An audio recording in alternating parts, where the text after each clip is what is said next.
It shows like all these people. I don't know. Formation. I remember getting yelled at, yeah. Yeah, remember that? Yeah. I'm pretty sure that's the guy. Next slide. Because I know he worked at Town and Snow. I think so. Okay, guys. All the Any Yeah, feedback yeah. from me? I We're think gonna we're do good. this. You ready? 3, 2, 1. Good afternoon, everyone, and welcome to the Town of Basalt Town Council meeting for August 8, 2023. I will remind everyone, it's good to read this every once in a while, remind ourselves what we're doing up here. Remind ourselves of the fact that Basalt is an inclusive, sustainable mountain community that boasts both historic charm and progressive vision. It is an engaging place to live, work, and play while offering an abundance of creative, professional, educational, and recreational outlets. So just kind of a little allegiance there. It's kind of a great reminder. So that's that. So I would like to begin the meeting by a call to order and a roll call by our town clerk, please. All righty, sir. Let us begin with Dieter Schindler, Present. Glenn Drummond, Here. David Knight, Here. Elise Hoddle, Ryan Slack, Here. Bill Kane, Here. and Angela Anderson. She is here. there. She's here. Way to She's go. here. Angela, Yay. hi. Our first order of business is the consent agenda, which consists of minutes from July 25, 2023. So I would entertain a motion to either amend the minutes or approve them as presented. Mayor, I move that the town council approve the consent agenda items as presented. Second.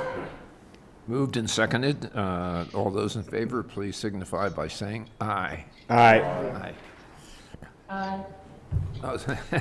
Thanks, Angela. So I was waiting for Jeff Conklin to say something, but he didn't say anything, so I think we're good. Next item is call to public. So if there are those that are watching this and would like to address council virtually, let me remind you how you might do that if you're looking in and you want to address council on any item that's not on the agenda. You can access the town council meetings at www.basalt.net under the agendas and meeting minutes tab. Click on August 8, 2023 meeting packet to open. On the meeting access instruction page, click on the link to join the webinar. Public comments are timed and limited to 3 minutes. So if you do that, you'll go into a little green room, and then you will be admitted to the meeting to speak to council by the town clerk. So anybody in the public that would like to address council on an item that's not on the agenda. Okay. So Swift. So mayor and council reports, comments. Anyone? I got one. Just want to thank Nino and the police department and everybody who participated and put on National Night Out. It was a good event. Yeah, And great. the venue was fantastic. So, despite the rain, it was quite a nice First things evening. first. And the band Great. was fun. I wasn't expecting Yeah. a band. Yeah, the band was an excellent choice too. That was kind of a bonus concert there. And it contained a former mayor, Larry Gottlieb. Yeah. Ah. Is it true the band was police? No. No, okay. I heard it on the street, I'm sorry, I just had to. We can call that. Somebody said they're so clever, these guys. Highway 82 band. Okay. Cool. Anyone else? Comments from council, reports? I would like to thank town staff, the community, everybody for what I would judge to be unbelievably successful concert nights. Michelle and the chamber and the music programming, hard to imagine better. We've got a great band tomorrow night, Seattle Garage Grunge, right? The Cave Singers. Cave Caves, Singers. yeah, yeah, It'll be good. yeah. The band name suggests what we might be hearing. But they're really got a great reputation, so that's tomorrow night. And the Sunday market is just as smooth, and, you know, people are really liking being out on the park. We are kind of straddling the paved surfaces and the park. I can see the produce guys all don't want to haul all their stuff out onto the lawn, so it's understandable. So we're kind of hanging back, and a lot of them are like hanging back in the shade too, which is kind of also understandable, but really successful. It was a great day Sunday, and so congrats. And then I guess we have an announcement out about our next move, which is to cross Midland Avenue at the spur with our water line. You were probably, I'm probably stealing Yeah, your I've got thunder some there. info Okay, on that. I won't go on that. You give us the details on that, but that's going to be a biggie. But that's about it, I would say. When are the kids back to school this next Thursday? Wednesday, Thursday. Yeah, so 16th is next Wednesday. 16th and 17th. Yeah. 16th is kindergarten, enough. and then 17th is. Not soon enough? The rest. Is that what you said? No? That's fine. Is that like just Yeah. wedged? Nice. Well, Brian, did they find any, the bad mussel thingies on any boats this year? Oh, I'm sure they've found them. Getting those updates? The RUWAPA meeting is Thursday, so I'll have a full breakdown when we get back. But they've definitely they've been deconning boats all summer. And so yeah, there's definitely some with mussels in them, because if you go to Powell, you probably have a mussel in your boat. okay. With that, we'll hear from our manager report. Yeah, a couple things. I'm getting caught up after being out last week, but a couple great things happening when I was gone. So the first is there is a survey out right now for parking, and so just trying to get some feedback from the community, from businesses on people's take on enforced parking. So as you know, we all spoke about that.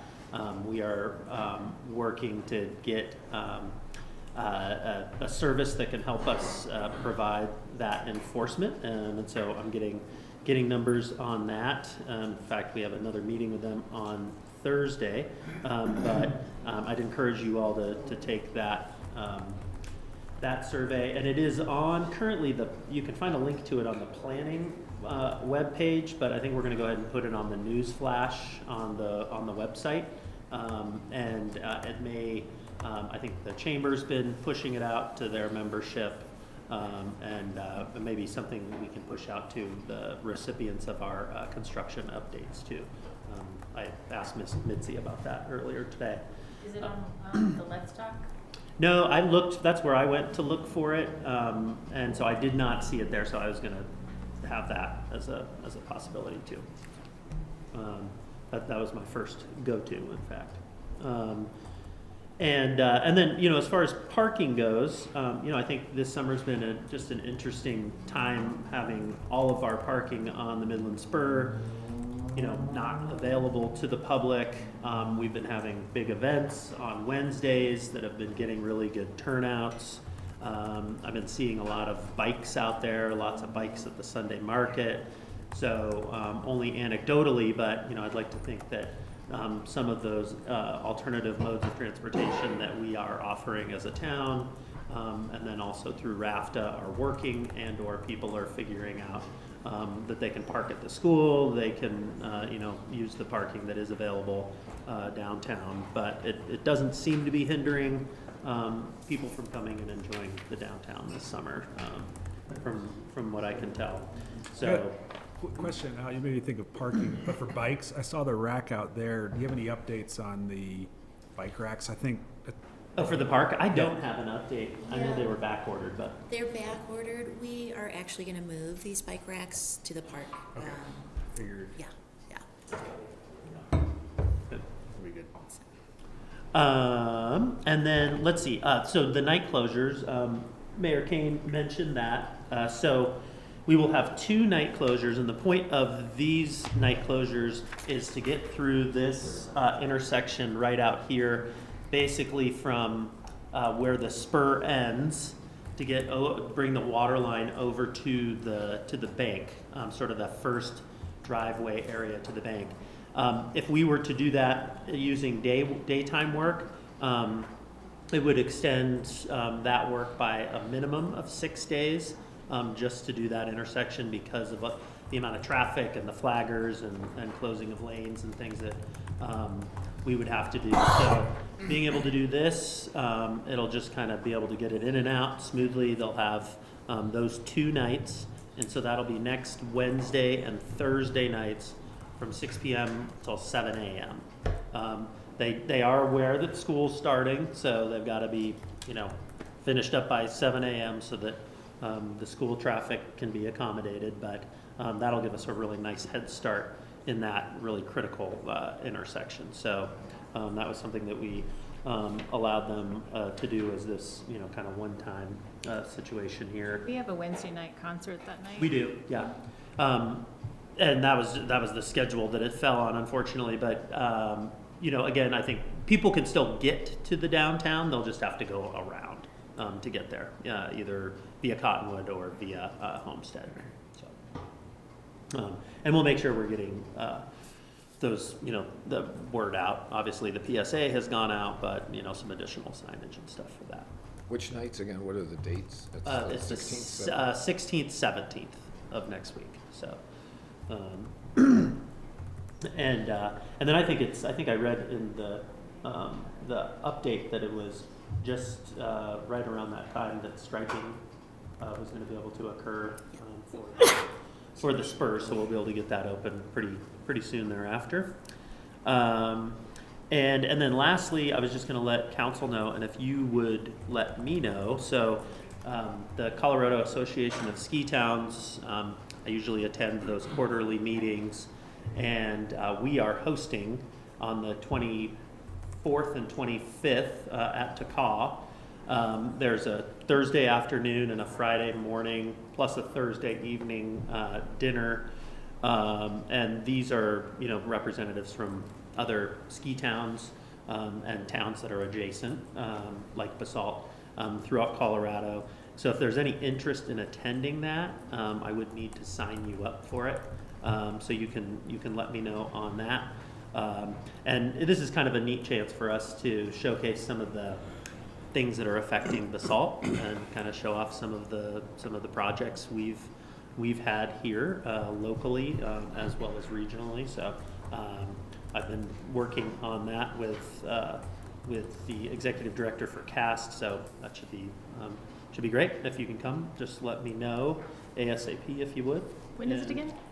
24th and 25th, so the end of this month, and it'll be a Thursday afternoon, and it's like basically noon to 4, and then 6 to 10 that night ish, and then the next morning it's like 8 to noon.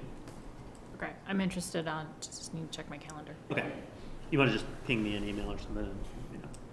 And bear in mind, like on the Friday, 8:35, there are welcoming remarks from the mayor for like 10 minutes, and This mayor? and I told you. I don't know. You may, Other better everybody's mayors. got their schedules, but you might want to be aware of that. Right. We're expecting boards. I'm at 9 and it'll be good. Get there early, get a seat. Yeah. That could be big. That's right. That's it, Mayor. Thank you. Great, thank you. So turns to presentations. So we're going to hear from Doug Pattison on our second quarter financial results. So thank you, Mr. Mayor. All right, so I have some comments here. On the screen here, you'll see here on page 1 is a graphical depiction of our revenue and expenses. by Doug, department. could you pull that microphone over?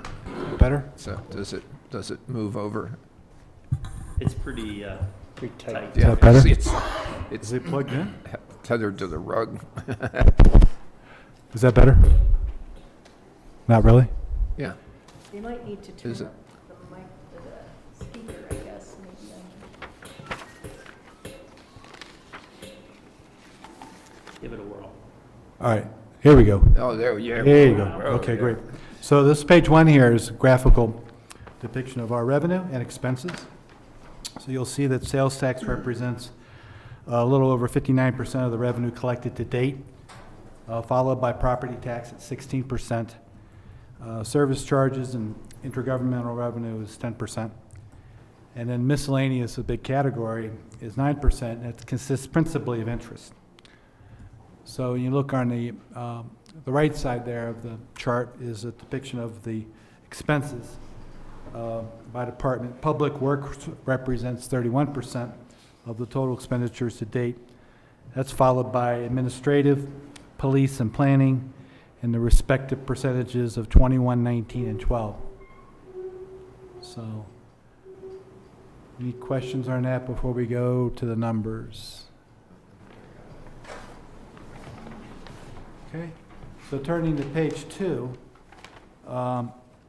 you'll see where we have columns here, 22, this first one is 2022 year-to-date actuals compared to what would be the second column, the 2023 actuals. And then that compares to the budget and then the related percentages. So working off, this is all general fund in the revenue. You'll notice that we have taxes, property, we'll go through all the various items. I don't want to do that. You can just look here as you page down the list. There are 2 items of income that are at risk of breaching the budget. One is sales tax, and the other is building permits. So you look at sales tax, we have, it's a relatively flat number through June 30. The 2022 actuals at this time were, call it 3.4 million, and the actuals to date are like 3.3. So it's a relatively flat number. But what we're seeing here, at least what I'm seeing, is some softness in recent months, particularly in the area of building, categories of lodging, restaurants, and retail. If you look at, there's in your packet, section 8C is a summary of sales tax by month, the May numbers, and then there's a June flash. And what we're seeing is a decline, a year-over-year decline of 6%. Those are taxes directly remitted by the state. And that trend continues. We received our July payment today, and that payment was in fact 6% lower than it was year-over-year, comparably speaking. I guess that's the bad news. The good news is that while it was lower, it was 7% higher than the 2021 number.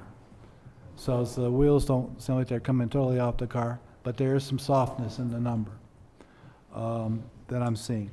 Can I ask a question? Of course. Is there any seasonality or anything like that you might anticipate to make some of that back, or is that kind of adjusted for that already? I think the seasonality is adjusted in the number because it's comparable to periods, and I think when you look at the big contributor of weakness, biggest category was building, and that kind of makes sense because building is way off, and that just very much supports the fact that our building permits are down. You know, we're not pacing anywhere near we were in building permits. There's a lot of construction going on, but municipal construction isn't generating sales tax revenue for buildings because you're not paying sales tax and stuff. So it is lower, and lodging is lower. You could say maybe the weather had something to do with it. We had a wet spring. But retail's down, and restaurants are down.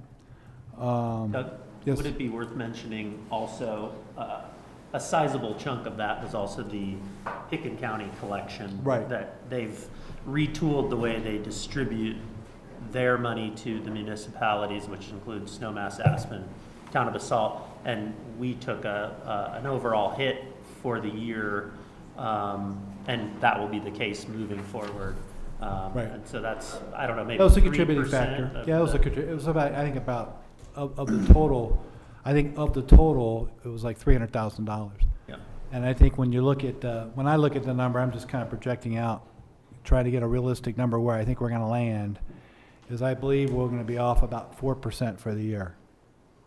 Okay, that's what I say now, but it will have, we get these numbers every month. I haven't done any analysis yet on the July number, so I don't know what the categories are, but it bears watching. I'm not particularly concerned about it. I'll tell you why here in a minute. Okay. But we are down 4% relative to the budget. That's just a fact. And then when I look at our building permit revenue, we're going to likely miss that. Michelle and I, through our crystal ball, the best you can, determine what that would be. It's very transactional. It's really not within our control to trigger a building permit. It's up to the various folks working on their properties. But that will likely miss budget by 20% as well. But those are the two areas that are experiencing weakness. Now, I do believe this, that we are doing incredibly well with investing our money. We got very little that's uninvested. And the yield curve right now is still inverted. And we're looking at, we just picked up some paper this week at a 6-month yield of like 5.25%. So we're picking up pretty good money on what we're doing. And there's very little money that's uninvested. It's very intentional not to have money to sit in the bank. We just have enough to cover our float. We have more cash now in the bank as of this day than we did at the beginning of the year. So we have, and that's paying for Midland, that's paying for the band shell, that's paying for the bathrooms, that's paying for a lot of the things that we've done. So we've actually, we're investing north of $35 million a month, and we're somewhere between, the numbers change every day, but we're somewhere between 4.75% and 5%. So we're sporting a pretty good number in our interest. And we took it up when we did an ordinance on our interest, we took it up from what the budgeted number was, but I think it's going to be double that, frankly. I think we're going to come in around $1.5 million this year on our interest. And we're locking in, at least potentially locking in, rates for a longer period because we're just not staying short on the yield curve. We went out a little longer with some of our reserve money. There was, if you remember right, we said 40% of our reserves were really for our rainy day fund, and that we were going to embargo that cash. We weren't going to spend it. So if we're not going to spend it, we might as well invest it a little longer term. So we went on a 4-year ladder on some treasuries, some CDs, and some agency paper. And that's picking up like a 4.5% yield. So we're locking in that yield now. So if rates do decline, which some people believe they will, that we'll still have that 4.5% yield. So I'm not particularly right now worried about it. And Doug, can you remind us what the interest rate was on the bonds from the Basalt Forward project? The 1.5% to 2%. Are you talking about the bond offering that we borrowed? Yeah, 1.5% to 2%. Pretty good construction money's now around 11 or 12. That's pretty So we've done pretty well on the arbitrage Yeah. of that money. So Doug, do you think, this sounds like an economic forum here, but if with disinflation now starting to kind of take center stage, is there some moderating of the yield curve inversion? Is that looking better? I don't know. I look at it every day, so I'm kind of thinking, I can argue it both ways. I mean, everybody says the Fed's not going to do it, they're not done. Yeah. But then they said, well, we're not done, we're going to continue, right? So they did raise rates in July, Yeah. right? But then there was some chatter today about one of the Fed presidents saying that we probably reached a point of no longer increasing. Yeah. But doesn't mean we're going to decrease, but we're no longer increasing. So, I don't know. I don't frankly, my crystal ball is as good as anybody else. But I would just say this. I mean, what we can control, we can control. I mean, right now we've invested our cash, I think, pretty well. Yeah.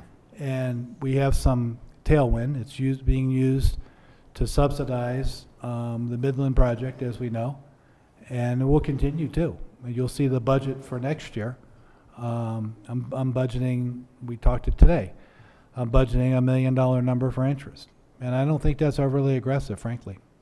And I think we can lock in, 5.25% yield and have that be just added firepower for paying for what we decide the budget is.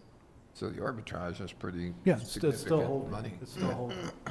Yeah. Besides the investment strategy, is there anything else that you foresee at this point that we need to do to mitigate the revenue impact, the miss? Well, I looked at all the expenses, and there's no expense category in my view that's experiencing any stress. So I don't think we need to hit the panic button and saying we gotta cut back certain things. For the year, calendar year 2023, we had projected a use of funds of about $1.5 million. And right now, we're running a surplus of $1.2 million. So that's a $2.7 million swing to us. And as long as our revenue is isolated to those two areas, and frankly, the building permit number is getting so low, I mean, it's not going to go to zero. You know, if it went to zero, so what? I mean, we'll say so what, but it's not going to be that, we're not going to have that much of an effect because it was already taken down a lot. So the number to watch, frankly, is the number we've always known, is sales tax. And we look at it every month, and it's only something we can react to. We can't proactively influence that number through whatever decisions we make, other than the fact that if we experience more of a 6% decline and it eclipses what we're earning on our interest, then we'll have to look at some of our spending to see whether or not some things make sense. You know, in the sales tax thing, it just, you know, I don't have much of a basis for this, just intuition. So in the second half of the year, we've got the months of July and August, which are arguably stronger than May and June. Right. And then we've also got, Thanksgiving's not much, but Christmas can be a pretty big kicker at the end of the year. So I don't know. I guess it looks to me like, you know, we could actually close that gap and hit budget on sales tax. I mean, Well, we may, you know, I think with the building category really is kind of, got me kind of thinking, because that's way off. But on the other hand, you know, I was saying to Ryan that the retail food is up like 8% year over year. And you say, well, I don't know if people are buying more groceries, but they might be paying more for them at the cashier, at the checkout counter, right? Because inflation prices are higher.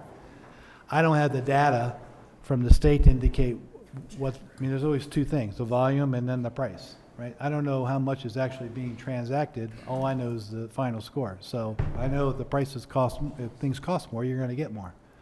So that's offsetting some of that, offsetting some of that.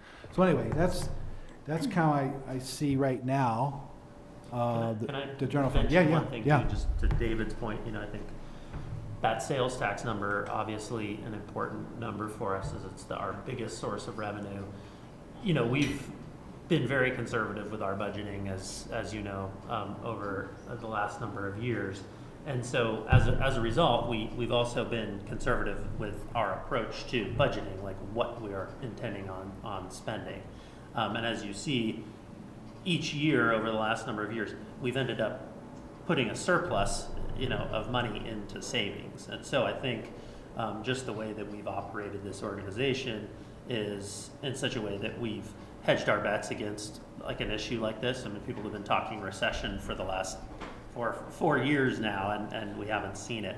I also think that just with the revenue that we've seen over the last few years, particularly 21 and 22, that upswing was unprecedented. And I think we had that intuition that, you know, continuing on that trajectory wasn't sustainable. And so, you know, the chatter among, you know, my colleagues is that, yeah, we're starting to see a normalization of that sales tax revenue. I don't see this as sort of the pendulum then swinging back to, you know, such an extreme. Obviously, we watch it, but we do have safeguards built into you know, sort of our budget, where, you know, you can look at cutting on certain capital expenses and things if you had to, if all of a sudden, you know, there was an event that required, you know, serious cuts.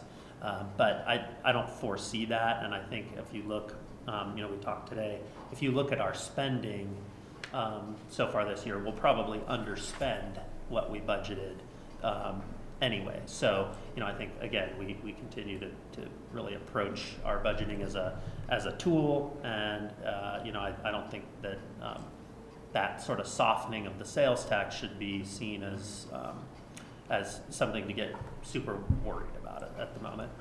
But we wanna pay attention to it, yeah, as we go into next year. And then one thing I wanna say about the sales tax report is, sort of that year to date, when you look at some of those categories, when they're down, like the restaurants, for example, those were down a very minuscule, like less than 1%, is what the report shows. So, I think some of the, like building is a bigger one that is off, and I think we'll probably see those numbers at the end of the year come in. But, again, I think we're gonna be okay, and we just go into budget with eyes wide open for 24. We don't operate like the federal government. I mean, we're not going to spend money we don't have, right? So that's kind of the headline. And I don't think we're anywhere near that third rail. I mean, That's kind of unfortunate. I know, right? part of that though, that like, several years ago, we started receiving like online sales tax. That helps. And that was sort of like, almost felt like a windfall at the time, and now it's sort of like more status quo. I think more mean reversion, Yeah. I think is what we're seeing, and it's, 2 months don't make a trend. We look at this, I look at another 3-4 months, we roll through the summer, and we, being the high time, I mean, it is busy here. There are people visiting. I think, what I think will happen is that it's gonna be less than 22, but more than 21. That's what I think. So I think that's probably where it's gonna settle. And that's where it settles, and that's what it'll be, and that's what we can plan on doing. And I think from a budgeting standpoint, we kind of settle on a number being lower than it was the prior year, but there's gonna be some puts and takes that actually, when we present a budget, I believe that the revenue that we present will still be higher than what we budgeted for 2023. Not a lot, but higher than. So that's what my crystal ball of whatever it means We'll be able now. to track this on a monthly basis, so. Right, exactly. We look at it every month. All right, so then, if we could turn to page 3, that's done with everybody's good with 2? Yep. All right, so we go to 3. This is just, a graphical illustration of our revenue. And it's really split this year. This has been aberrant this year, but it's split 41 for the REITs and 47% for taxes. And normally, taxes are about 3/4 of that number.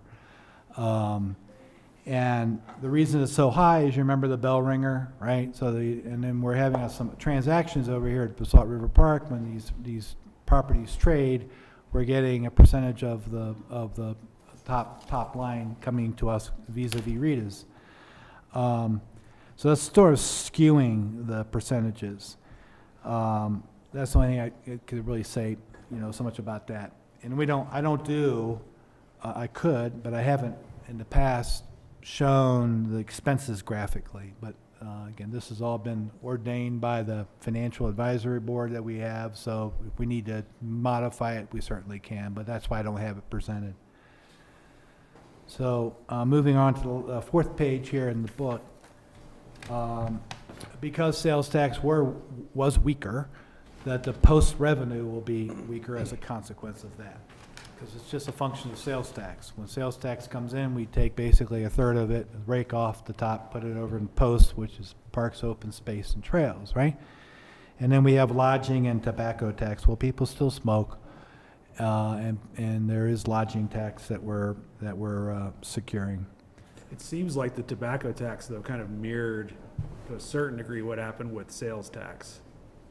Starting to drop. Yeah, it's below year to date on 22, and Yep. it's, within a point of actuals for the year. Yep. As sales, which is interesting. Yep. Well, that's a regressive tax, and the more you tax, the less ultimately you'll have. Yeah. So, but I don't think that's probably a bad thing in this big scheme of things. We're okay as far as our expenditures that we have outlined with. Well, I'll tell you, tobacco yeah, tax. there's like the general fund, there's nothing here I'm seeing that's stressed on the expense side. Not a single category. And I actually think that the dilution of revenue in sales tax is rather de minimis to the total. is being offset. I mean, I just, I cannot see, lightning can always strike, and you can always have a black swan event. Absent that, you know, I don't see us missing our number. I just don't see it. And just for a whole host of reasons. I mean, we don't have a spending problem. We only have a few pockets of concern on the revenue, which is being offset. So I just don't see it.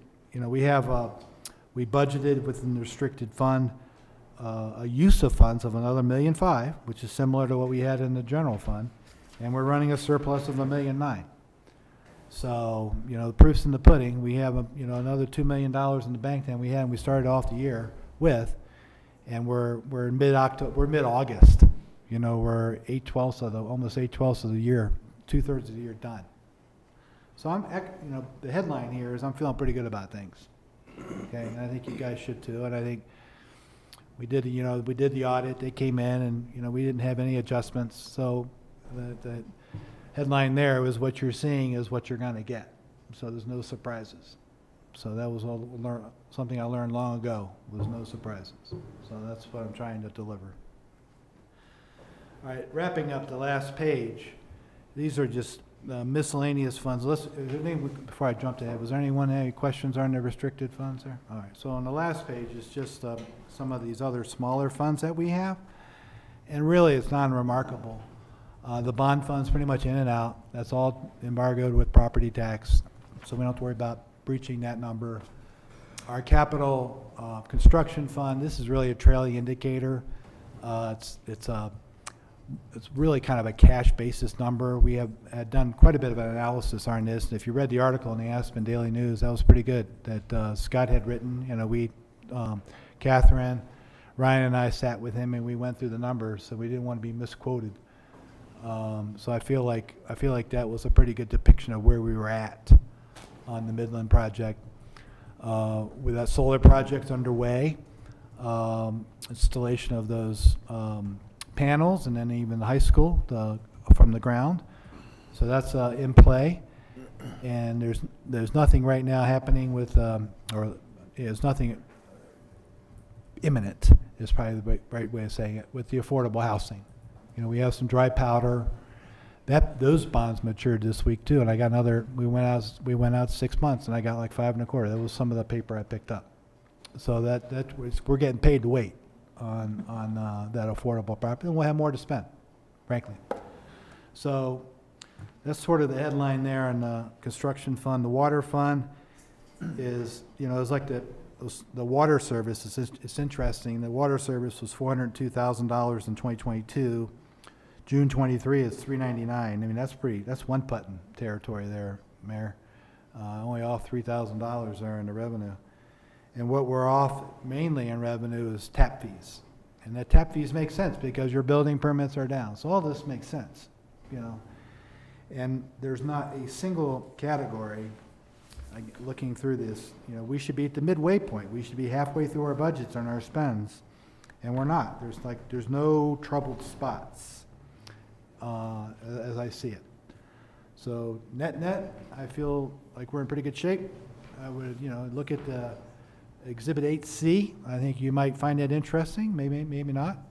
But that would be a pretty good idea where we're at through June 30th, and we'll continue to update that real time, and we'll have something in, I guess the next month, well, this next 2 weeks, we'll have the July flash. Questions for Doug? I'd like to ask one. You mentioned earlier that there was I couldn't find it in the handouts, but is there kind of a tabulation of the sales tax? Yes, it's Exhibit 8C. It's at the back of the packet. Way at the bottom. Yeah. But can you sort of summarize it? Sure. Is it pretty evenly across the board, or Well, restaurants look at, down more than so retail? I've issued 2 reports. One's the May final and then the draft for June. So I look at the May final, as Ryan was saying here, lodging was down, well, it was 160,000 compared to a year ago, 118. So we were down. Actually, we were up 35% in year to date in lodging. I'm sorry, I get my glasses on. All right, this is good. It's, page 96. Retail was off 8%. Sporting's retail was off 7%. I guess if I had to boil the ocean here and just tell you that the sales tax collected all in for the first 5 months was $3,999,000 compared to a year ago number of $3,905. So we were still slightly ahead of ourselves through May. And then in June, this is where the weaknesses are starting to occur. Like in the month of June, building permits, or building the category buildings was $91,000 compared to $125,000. So that's a 27% reduction. Lodging was $14,000 compared to $17,000. So it was an 18% reduction, but it was like $3,000. Are you with me, Bill? Bill? I don't think you're with me. I think the difference would be the restaurant with the bars went up 4%. It's up on the screen now, actually. Yeah, he's got it. Yeah. Right. So look, I think June's the number to look at. So the collections directly remitted by the state was that 672 number, and that compared to 711,275 a year ago, 2022. So category by category, this is where I'm seeing that the building was off 27%, which was in absolute dollars, it was off like call it $35,000. And that was followed by lodging, it was off 19%, but that's like $3,000. And then restaurants with bars was off like $9,000, but that was 15%. So percentage-wise, it sounds worse than it is in absolute dollars. And you'll see TBD, because I don't have a complete accounting of what the June receipts are. So that's why when the June numbers become available final, I'll go ahead and submit the final report for June. Thank you. Yep. And then Doug, is it Yeah. fair to say, just when you look at the year-to-date on the report through June, percentage-wise, the categories that are down look like it's retail sales and sporting retail, each down, 7-8%. Yep. And then telecommunications was down about 4.75, and then the building as well. It looks like the restaurants, with and without bar, are kind of holding their own. They are. As a, they're really kind of flat as compared to last year. So. So anyway, I guess I won't borrow trouble. Yeah. But there is weakness in the number, and it's not to be totally unexpected. And I think we've planned accordingly, and I remain confident where we're going to end up. Good. We're entering the post-COVID reality. Yeah, the new normal. Yeah. Like Ryan said, I mean, there's no way we were gonna sustain the trajectory we were on with sales tax increases. And if we end up at the end of the year 4 points down from where we thought we'd be, that's not a bad way to level off at all. And we're prepared though either way, so, And I think especially since we have offsets in other places. yeah. So anyway, that's why I'm feeling pretty good about that. Yep. Thanks. Thanks, Doug. Any further Thank you. questions for Mr. Pattison? Doug, thanks. Good thank you. presentation. The numbers are clear, easy to follow. We need you to pump up the sales tax a little bit for us in a second. Bill, we'll be on you about that. So. All right. Next order of business then, guys, is we're on to council actions. And our first order of business is to interview an appointment for a planning and zoning commission member. So I assume this is Mike Horvath sitting here. Sorry to keep you waiting, but It's okay. government, I think you're familiar with it. I'll give you a quick introduction here. You might see me fall Bill, asleep you got the floor. at Oregon this morning at 3 a.m. This is an interview and appointment of a prospective planning and zoning commissioner.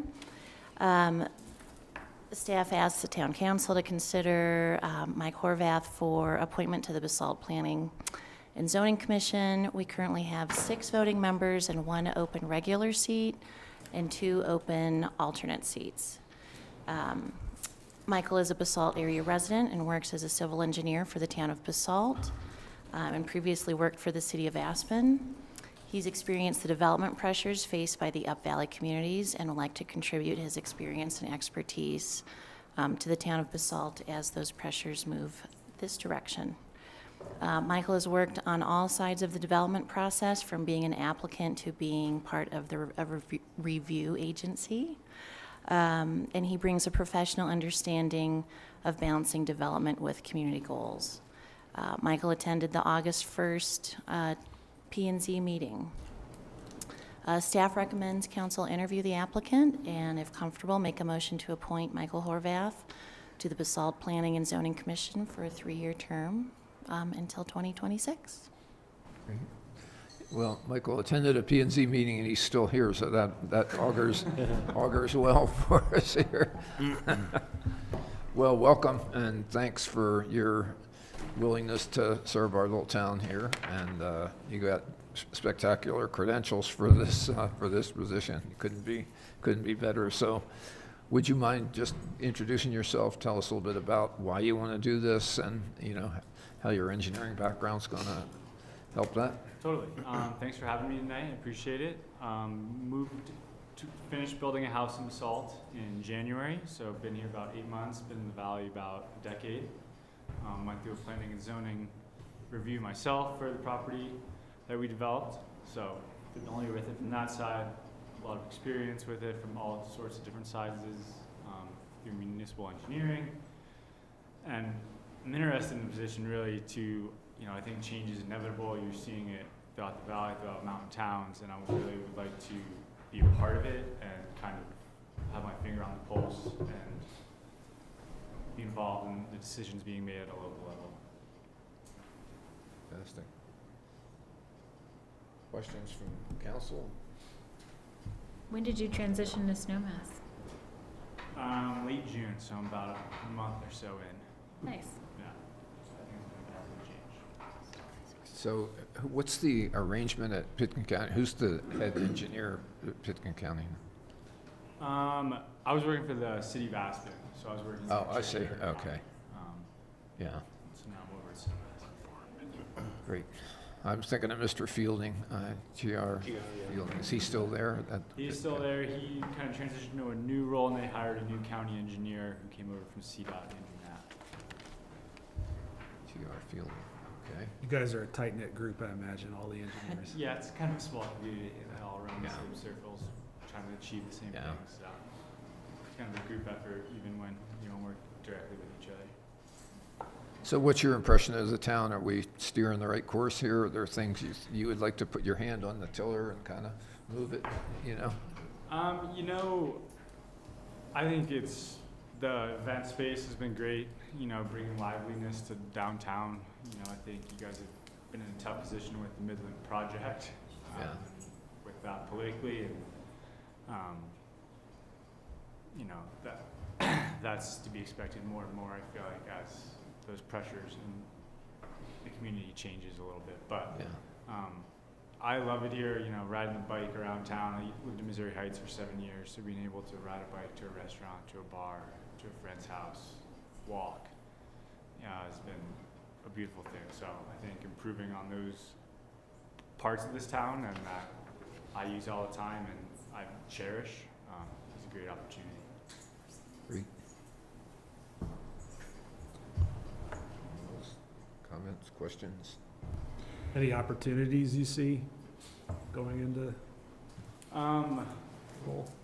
One opportunity is to know more. I don't think I am totally up to speed with what's going on in town. You see the article here and there. I read the manager's weekly progress reports and things like that. But I think just getting involved a little more and understanding the direction of development in town, what's going on. So, Catherine Christoph, our town engineer? Did you know? Yeah. Oh, very good. If there aren't more For questions, Ryan. I'd entertain. I got it. Mayor of the town, Mayor, I move the town council appoint Mike Horvath to the Planning and Zoning Commission for a 3-year term to end August 8th, 2026. Second.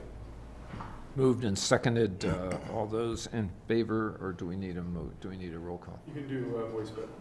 Voice vote, okay. So all those in favor, please signify by saying aye. Aye. Any opposed? Got through clean there, Mike. You're Thanks a lot. Just watch out, it's a slippery slope. Start doing that, and next thing you know, you're up here. Right. Next order of business, public hearing for transfer of ownership of a marijuana license. This is RFSCB LLC, doing business as Roots RX, to ST Basalt LLC, doing business as Sun Theory Retail Marijuana Shop, located at 165 Southside Drive. Pam. Thank you, Mayor, for that introduction. Hi, Connor, nice to see you. Can you hear us all right? Nice to see you as well. Thank you. Right. Will either of the other two, Dan Burton or David, be joining us this evening? They will not be. Okay, just checking. So Connor Oman is one of the principals here this evening, one of the principal applicants, and he's going to be joining us remotely this evening. The other two are not going to be, yes. The town's received an application for the transfer of a retail marijuana store license from Roots RX, RFSCB LLC, which is currently held by Rob Holmes, to the principals of ST Basalt LLC, who are Connor Oman, Mark Adams, and John Constantine. As per municipal code, this action requires a public hearing, posting and publishing, notice of the transfer, and investigating agencies were asked for their comments related to the transfer. The police department is going to work with the applicants after the transfer to ensure compliance with municipal code and with security requirements. The planning department has indicated the location is within an industrial zone district and is in compliance with the terms and provisions of the municipal code related to retail marijuana stores. Roaring Fork Fire Rescue conducted their annual inspection last September and found the business to be in compliance at that time. Their next inspection will be held within the next 60 days. The town clerk found no issues identified through a background investigation by CBI or FBI that would indicate any concerns related to the good moral character of the applicants. And the town of Basalt allows for only 4 marijuana licenses, 2 medical and 2 retail. Currently, there's a retail and medical held by P.I. Willits down at Lova, doing business as Lova in Willits on East Valley Road. And then RFSCB is the second retail location at 165 Southside Drive. Second medical license is currently unclaimed. Based on the agency comments, background investigation, this transfer not increasing or modifying the number of licenses we allow in town, and state review and approval of the transfer application, staff feels that council can approve the transfer of this retail marijuana license. A motion is included on the agenda and in the staff memo if council is comfortable with the approval. This is a public hearing. Council may wish to hear from the applicant and from any public wishing to make comments. If there is any opposition, staff would recommend continuance of this item to a future agenda to allow time to review any objections. And that's all I have, Mayor, and see if we want to chat with Connor for a minute. Connor, do you want to make comments, or do you have much to add, or what would you like to say? Well, happy to give you a little background on what we're doing. I'm the co-founder and CEO of Sun Theory Holding Company, which is the majority controlling shareholder for Sun Theory SPV2. That's our acquisition company in which we're acquiring the Roots RX dispensary chain and some other businesses. We own 2,700 acres in the state. We have a 32,000 square foot cultivation. We've acquired 8 dispensaries and a product manufacturing company. And typically we look for companies that have a strong reputation in the local community and talented management teams. And as such, we've left management in place in each of our previous acquisitions, and we plan to do the same thing with Roots RX. They've run a good business. Rob has been a great steward of that asset and of that company, and that's why we're attracted to the Roots RX chain. Rob is going to remain involved in the business as a minority interest holder and consultant. And other than that, we plan to keep the status quo and strive to be a positive impact on the community and keep that business running basically as is. Questions of council for the applicant? This is a public hearing, so is there anyone in the public that would like to comment on the transfer of this marijuana license? Anyone calling in like to comment? Hearing none, I would, if there are no further questions, entertain either questions or a motion from council. I just have one question for Jeff. Do we need to go into the authority? Like liquor, marijuana? No, because it's outside. No, with the liquor licensing authority, we made an amendment to the code last year for marijuana, so we would not have to enter into that as a separate body, so you guys are good. Cool. Mayor, I move the town council approve the license application for the transfer of ownership of the retail marijuana license from RFSCB LLC DBA Roots RX to ST Basalt DBA Sun Theory Council, located at 165 Southside Drive, conditioned on their compliance with the investigating agency's comments as noted in the staff memo dated August 8th, 2023. Second. Been moved and seconded. Pam, please call the roll. Certainly. Let's begin with Glenn Drummond, Yes. Elise Hoddle, Yes. Ryan Slack, Yes. Bill Kane, Yes. Dieter Schindler, Yes. David Knight, Yes. Angela Anderson. I don't know if Angela's still with us. She had her hand up. Yeah, there she is. There we go. Angela, if you unmute. yeah. Yep, there you Okay. go. Thank you. Yes. Thank you. Thank you, Angela. I appreciate it. Motion carries. Okay, thank you. So, compliments on the naming. The Sun Theory's a great name. Thank you. It's a hydrogen-helium exchange, if you're wondering what the theory of the sun is. Okay, next order of business is resolution number 28, series of 2023, resolution of the Town Council, Town of Basalt, Colorado, finding the property commonly known as the Jadwin property eligible for annexation. The Smith brothers are here, I think. And Mayor, I'm going to recuse myself. Okay.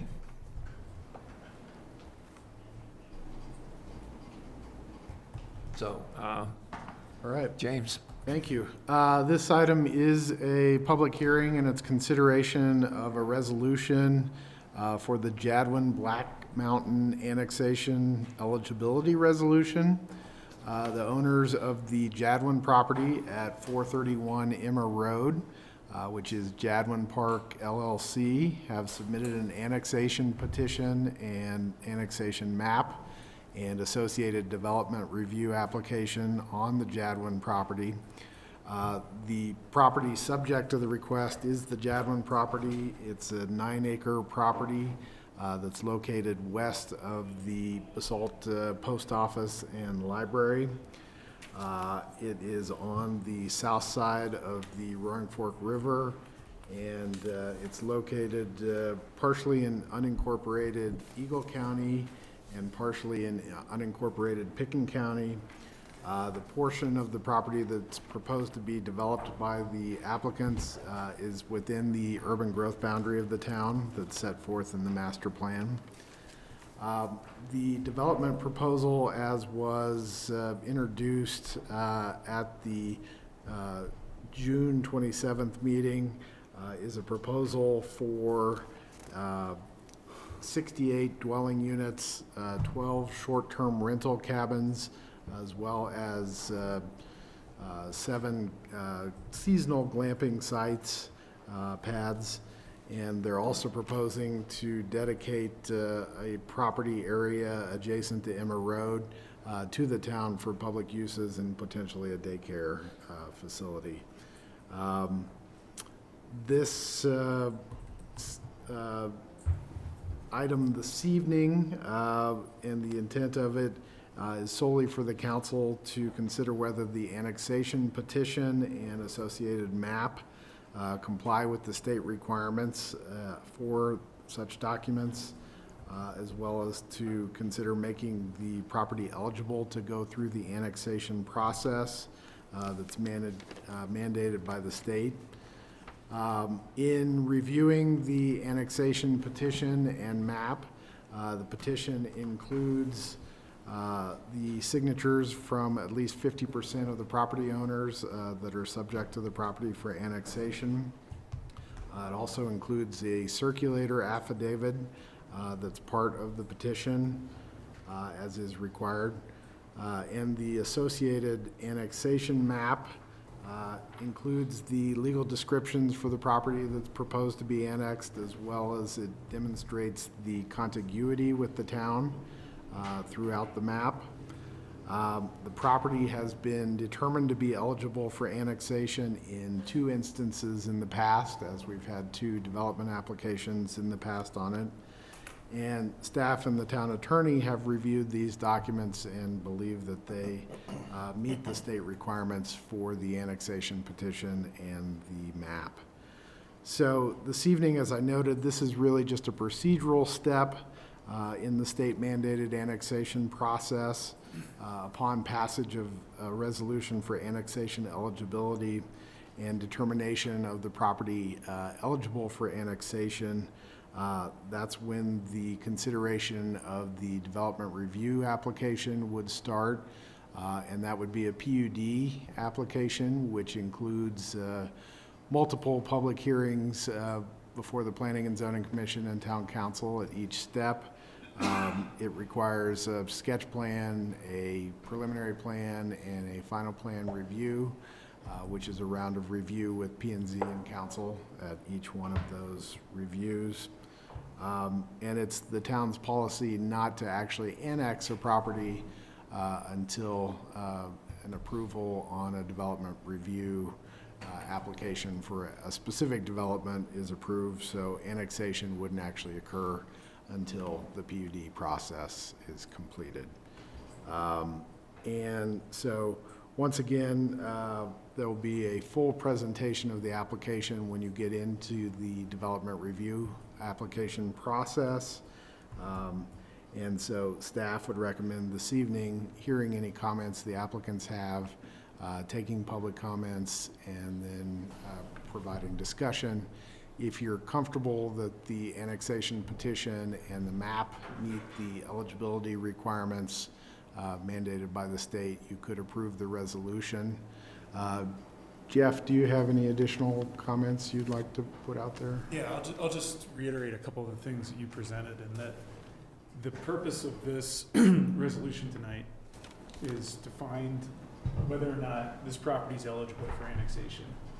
The state statute on annexations has a very specific process in how that moves forward, and it says in order to even consider a property for annexation, it has to meet all these criteria, and that's what we're doing tonight. Does this property hit all these criteria? In our review, it does, and so there's things like contiguity to the town boundaries, things related to ownership and potential for election, and so it checks all those boxes. So this isn't to annex it, this is not to take any action on any potential development, this is just to say, yep, now we consider whether or not we want to annex this, and we can review the land use application from here. And James, I think I heard you say public hearing. This is a resolution, so there is no public hearing, right? It is a public hearing through the state mandated process, but so we would suggest you take public comments. Okay. Comments, questions, council? Is the daycare on this lot, or isn't the daycare on the Stotts lot? It would be, Would be there. this would be a dedication of a public parcel for potential construction of a public use, such as a daycare. Because the Stotts lot is not being. Yeah, but I thought there was something on like the first presentation of like some community building in that area. But Was that in the master plan? no, Maybe. well, it was whatever they presented the first time. There you go. See, So this is the Stott property that's adjacent to the library and the post office. It's not part of this development application. Different scope. That's how it's highlighted on the master plan, so we're highlighting it. yep. I wanted to add one other thing. Elise had asked a question at the last meeting about the contiguity requirement and how that's met. And basically, the annexation statute allows for contiguity to be achieved through what's called a serial annexation. And you see this is pretty common, and that's the case here. It's where, if you look on pages 2 and pages 3 of the annexation map, there are different parcels that are depicted, A, B, C, D, and E, and F, and they're not real parcels. So these are kind of fictitious parcels for the purpose of creating contiguity in the annexation. So parcel A has a 1/6 contiguity with the town boundary, and then parcel B within the Jadwin property has a 1/6 contiguity to parcel A, and so on and so forth. It kind of allows those dominoes to fall.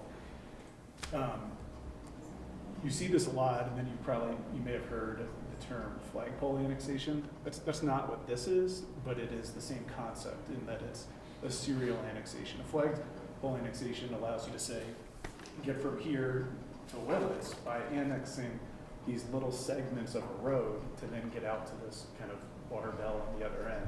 This is just within the Jadwin parcel that kind of, as I described, these kind of fictitious domino parcels kind of fall in line to create that contiguity. So if there's any questions, I can try to explain it better or on anything else, but I did want to address that. Yes. Do we have any intelligence on the Stott property next door? Are they interested in, it's not material to your application, but I'm just kind of curious, we've had no communication with them. They don't have any interest. Yeah. Okay. James, I have a question real quick. Like, I'm aware of what we're here to talk about this evening, but do we share the feedback from Picken and Eagle County with applicants? Yes. So they're understanding? Yeah, they receive all the referral comments, including from Picken and Eagle counties. Okay, thank you. Does the floodplain still, the high hazard floodplain still affect this property, or was it? It does. There is a floodplain, and it's in the process of being adjusted by the Colorado Water Conservation Board, because they did remapping kind of throughout Eagle County, and they're kind of at the tail end of that process. So that'll be a condition for consideration. What is the FEMA status, though? Is it? The FEMA status has a portion of the property in the floodplain still. Yeah. That the plan obviously acknowledges that and there's proper setbacks and, okay. Correct. Which portion is, just to highlight it for the general public, which portion is Eagle County, which portion is Picken County? Yeah. So you can see it best on this. This is the county line running through right here. And so the Eagle County portion is closest to the Roaring Fork River. Which would be in the floodplain, right? Which portion is in the floodplain. And then the portion closest to Emma Road and Highway 82 is the Picken County portion of the property. So it's from this line that you see the cursor on to the south. It's Picken And County. currently, as Picken County stated, there's only, due to its location, it can only have one single-family dwelling. That's correct. Okay. Yeah. Okay. Gentlemen, would you like to offer Any comments? Looking forward to presenting the whole thing to you on the 22nd of this month. Okay. That's Understood. what the schedule is, and we'll get into more Comments, details. questions from council? The only thing I would recommend is make sure you take referral comments extremely serious. Because if they're not addressed when you come here before us, I think everybody sitting at this table is gonna point it out. We're working on those Okay. right now as we speak. James, are we able to get, because a lot of these are tough to read with the scans, if we could get like the high-res PDFs where it's not a scan, that would be really good. Yeah, 'cause these sure. are You bet. Challenging, the Yeah. maps in particular. Yeah. We'll work with the town clerk's office to figure that out. We are working on that, actually. And then the proposal dedication of land to a childcare facility, or is it, is that It's a dedication to the town to, and to do what we do? to make it open space, you know. Whatever you need or decide. Yeah, we're dealing with one later on in the agenda here, the next. Yeah, item. exactly. Timely conversation. I have one question. Was the Conservancy, we're in for a Conservancy referral agency for this? They are. Any comments back? Not as of yet, but I've been in touch with their director to see if he had any comments, and Okay. we're working through that. And did we duly do the public hearing? Are we good on that? Yeah, Did we, yes, we, should we open the public hearing and? no, we haven't opened the public hearing yet here. Okay, this does call for a public hearing, a resolution? Okay. Yeah, because the town served. With that, I would ask if anyone in the audience would like to address council on resolution number 29, 2023. Anyone calling in, would like to comment? Phone lines are open. Hearing none, I would entertain a motion or additional questions. I think it's up just from been, before. yeah, up from before. Angela, you don't have any questions, do you? I don't. Mayor, I move that town council adopt resolution number 29, series of 2023. Second. Okay, moved and seconded. Pam? Call the roll. Absolutely. Let us begin with Ryan Slack, Yes. Bill Kane, Yes. Dieter Schindler, Yes. David Knight, Yes. Angela Anderson. Yes. Thank you, Glenn Drummond, Yes. Elise Hoddle. Oh, she's not here, sorry. She's recused herself. Thank you. Motion carries. Did you, Angela? Yeah. Yes. Yeah. Okay, good. All right, Yes. thank you. Thanks, gentlemen. So we'll see you soon. Yeah, see you. Okay. Supposed to, right? I think, yeah, first. Because it'll go to The P&Z. next order of business is the P&Z's next meeting would be. first reading on ordinance number 18, series of 2023, an ordinance of the town of Basalt, Colorado, authorizing the town manager to approve a lease with MSP 1 LLC for the Stotts Mill daycare space, Lot 37, Stotts Mill, PUD, Basalt, Colorado. James and Michelle. Thank you, Mayor. This item is first reading of an ordinance that would approve of a lease for the town to lease the Stotts Mill Corn Shell daycare space from MSP 1 LLC, which is the developer of Stotts Mill. As background, as part of the Stotts Mill development approvals, the developer was required to construct a corn shell daycare space on Lot 37 of Stotts Mill. It was required to be leased at 80% of the average Mid-Valley daycare rental rate. And town staff put out a request for proposals for a daycare provider to finish the space and operate out of it. Blue Lake Preschool and the Basalt Education Foundation submitted a joint proposal to operate a pre-K daycare and an after-school center as in the space. And so town staff, Blue Lake Preschool staff, and Basalt Education Foundation representatives have been working with Pickens County staff on funding potential to finish out the space and to operate the daycare for pre-K as well as after-school center. So staff believes it will help give the flexibility and assurances that are needed for Basalt Education Foundation and Blue Lake to secure funding if the town leases the space and then subleases it to these entities. And so staff has provided a draft lease that's attached to the ordinance in your packet. It provides for a lease of 5 years with an automatic extension to 10 years at the town's discretion. It is at the 80% lease rate of the other daycares in the Mid-Valley, which is about $2,400 per month to begin with. And it gives the flexibility for the town to put another beneficial public use in the daycare space if the daycare doesn't work out for some reason.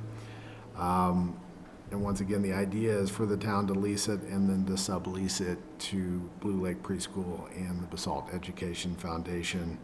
The town attorney worked with the developer's attorney to kind of negotiate pieces of it and has reviewed it. Jeff and Michelle, do you have anything you'd like to add? I'll just add a couple of quick things on the lease.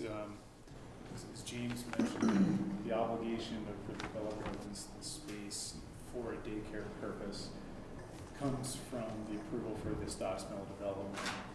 And in it, it was to be leased for a daycare space or another public purpose for the town. And so the terms of the lease are for an initial period of 5 years, subject to annual appropriation but for a period of 5 years.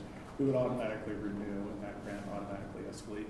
So we had a lot of back and forth on different terms of the lease, but I think all the ones that are most material to the town, we landed in the right spot and kind of blocks out that space for us for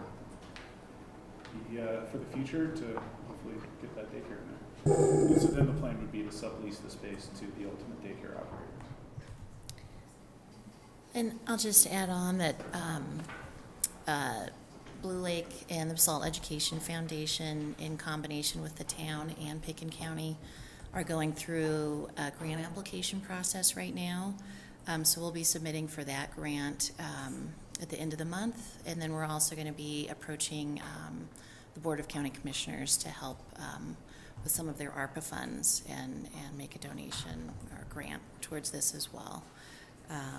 So having that lag time between knowing what monies will actually be awarded, this scenario of doing the lease and the sublease really affords us some flexibility in getting the funding lined up before anybody has to commit. So. Do we have any obligation to rent to a sublease so we're entitled to rent it at 80% of market? And do we have to pass that on directly, or do we have flexibility as a council to basically chip in and help cover the rent to induce a nonprofit into the space? Do we have some latitude to deal there? I think our obligation under the ordinance is to put a daycare in there or another public use as, that might otherwise be determined in the town in the future.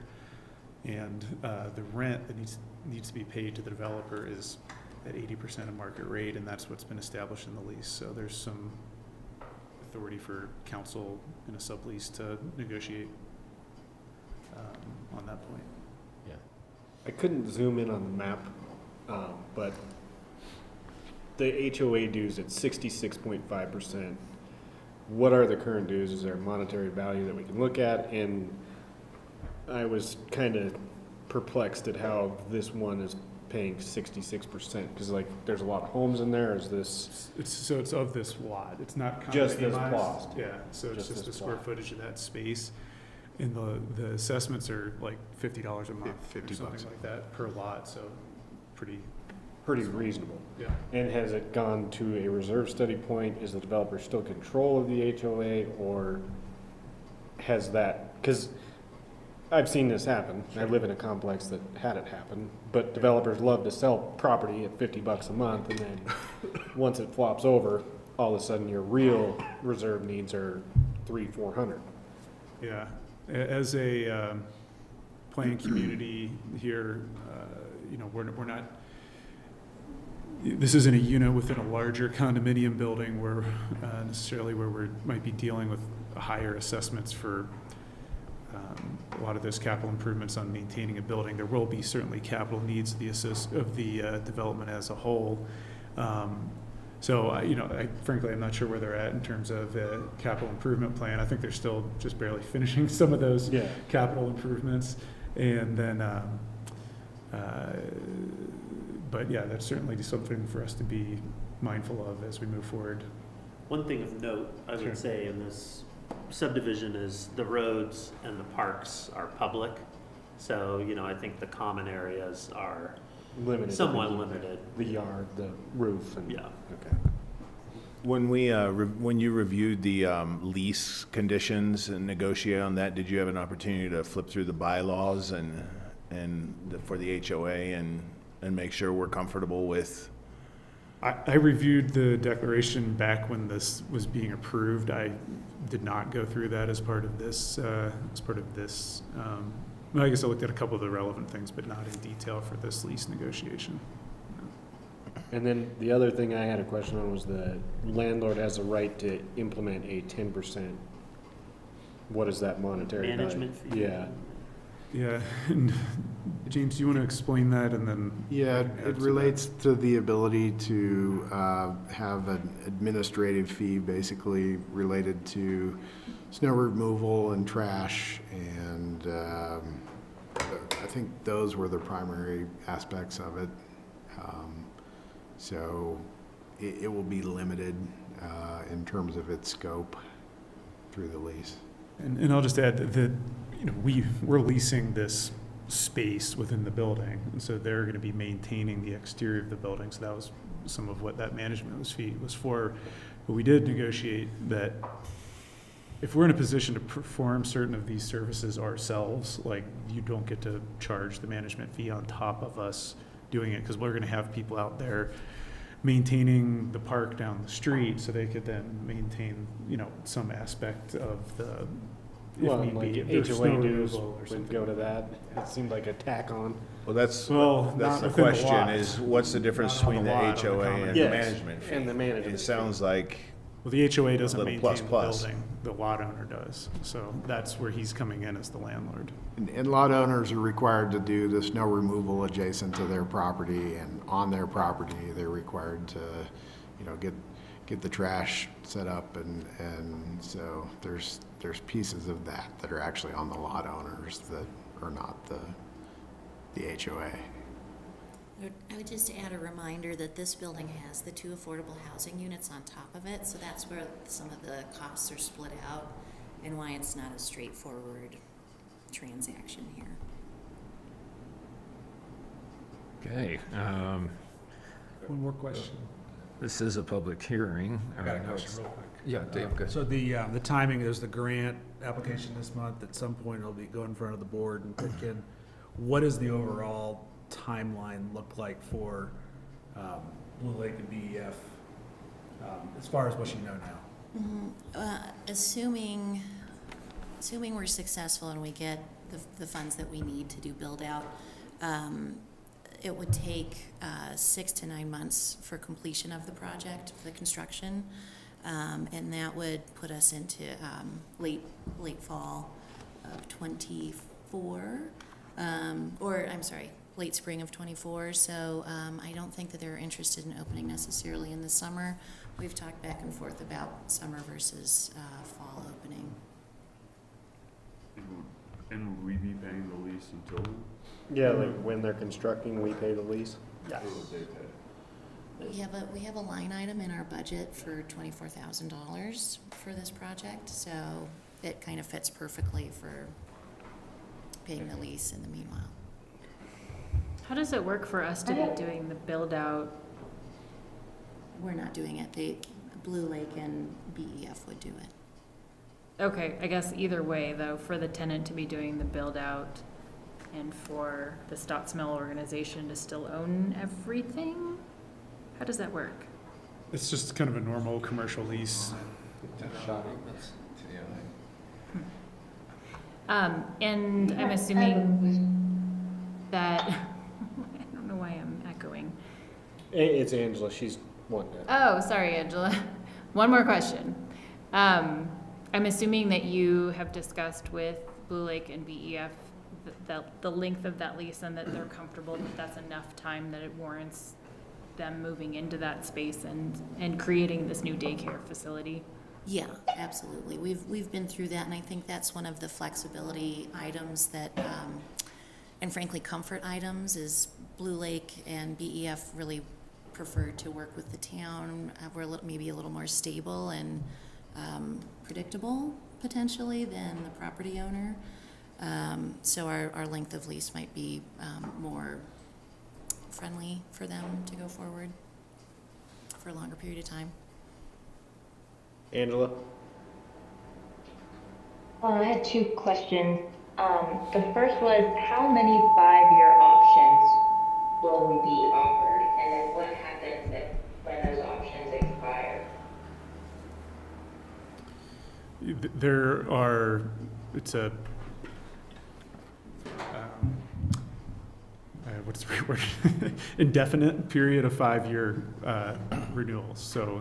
So long as we continue to renew, the lease will continue on. It just renews on a 5-year basis with a 3% rent escalation. Okay. And then I have one more question. Is it the Timing, like, is there a point where the developer, like, we run out of saying you have to have a daycare facility? Can we put this off so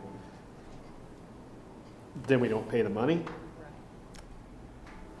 Seems like you got a developer kind of pushing to get his way and get some extra money in his pocket. I think you had 6 months wording. Yeah, I think it's 6 months. Yeah. 6 months from CO on the building, I believe. And how far is this CO? It's pending. It's pending. Yeah. But isn't the language such that it's like the council may or something? Doesn't it give us some wiggle room? Yeah. After the 6 months, it's like 6 months, you may make another decision. I think it's how it's written, so. Yeah. There's not But, a hard cut. You know, I would say to that as far as, you know, saying, oh, well, we don't want to pay the lease for the next 6 months or year until this is finished. You know, I think we've negotiated with the developer in good faith to say, all right, we want this space. We've put our best, foot forward as far as trying to recruit a daycare.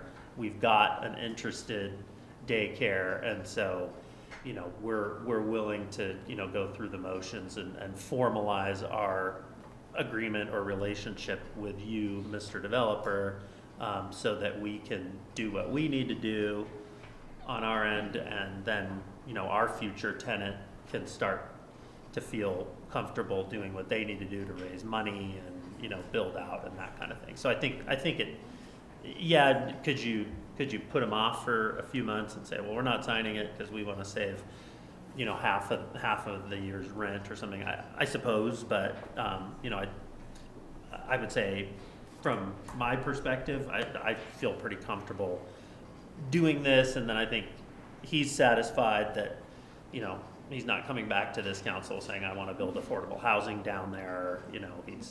We have a real, use that's going to benefit the public moving forward. So that.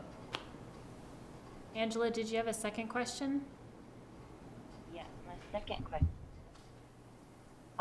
Is the town intending to hold this lease and sublease to the tenant indefinitely, or at the end of the first 5 years, if the daycare after school facility is established, would they have their own lease? We haven't really negotiated a lease with Blue Lake and Basalt Education Foundation, so that's probably up for discussion with them when we work on the sublease. you. And the 3% increase every year, is that just in perpetuity? I mean, no matter what the economy does? Are going to be attached to CPI. I think that was part of the approval, the 3%, is that right, James? I believe so. So it's just 3%, not 3% or CPI, whichever's It's less. just 3%, yeah. How do you feel about it? You can't make everything free, so. Yeah. It's in perpetuity until we change it. Yeah. Lease negotiation. It has to be, yeah, he still has to lease it to us regardless, so. If that gets completely out of control. Yeah, no, I hear it. And it's hard to balance the childcare leases, because some buildings are private, like some are public, some are through the schools district, some are through. It could be something we look at the 5-year Yeah. renewal. And I think it's a pretty fair, the number is manageable, that's the whole point. And just by way of example, this is not an unprecedented approach by the town. We were the leaseholder for the red brick on the school property, which was then sublet to Growing Years. And so that was our formal arrangement with the school district. They felt more comfortable with the town being the lessee, and then us going through and leasing it to that private end user. So it's something we've done before, and that arrangement worked well. That, by the way, that lease is now null and void because they are enveloping that into the school district. But this, this lease before you today for the use in Stotts Mill is similar to what we've done in the past. So. Could the developer hold up a purchase of that space if, like, the daycare was ran so well that they're like, let's just buy the property and save ourselves the increase? It would be, I don't know that you can force a sale. Well, they would negotiate with us, right? They would probably end up negotiating, well, if we wanted to buy it, yes. Right. Or if it was Blue Lake Preschool that wanted to buy it, he'd be negotiating with them. Okay. And again, this is a platted lot, this is a planned community, and the building has the daycare space and the 2 residential units above, they're not condominiumized. And so at this point, if the developer owner of the property was if it was to be for sale, it'd be the entire parcel, not just the daycare space. It would be 2 employee housing units plus the daycare space. Right, it would be the entire lot with these improvements on it, right.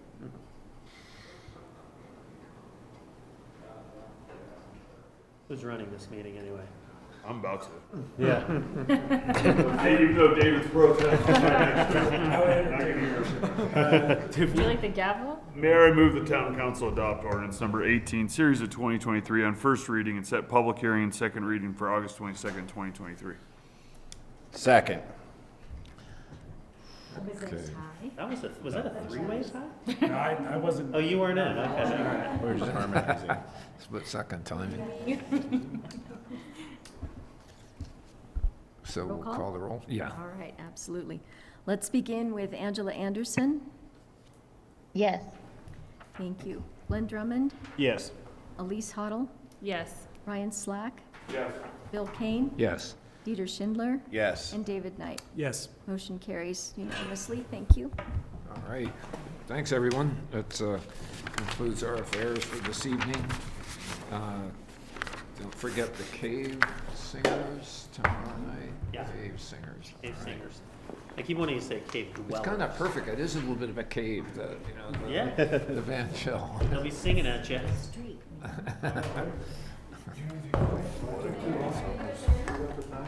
Yeah, it's just a spring. Thank you. It's just a spring that's supercharged, the mountain's charged, so. It's just full of water. Yeah. I just have a home on road. Well, I'm just gonna give it to David. Yeah, there's, Cook